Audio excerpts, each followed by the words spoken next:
Hey there, saber fans. Levi here with Korbanth Sabers. Today we're looking at another one. This is going to be the DV6-V3. I love this saber. It's simple and elegant.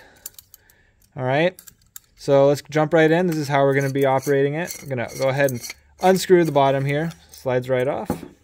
This is a completely removable chassis. All right, we have a 2-button operation here. We have the auxiliary and the ignition. There's the kill switch in the off position, so go ahead and turn it on. Don't underestimate the force.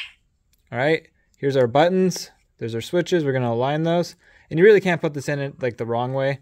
There's actually kind of a flat spot there. So, locks into place.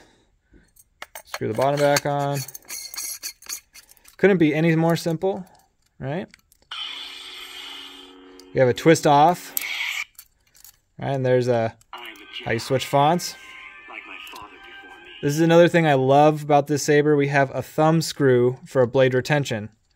So no messing with Allen keys or anything like that. You put the blade in, you tighten down the thumb screw, locks the blade into place. Nice deep channel too, so no blade wiggle. Like I said, I love sabers with this kind of simplicity. They just work well. So go ahead, unscrew the bottom, turn it off.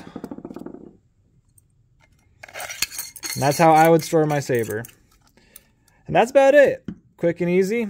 Thanks for tuning in, guys. I'll catch you guys on the next saber tutorial.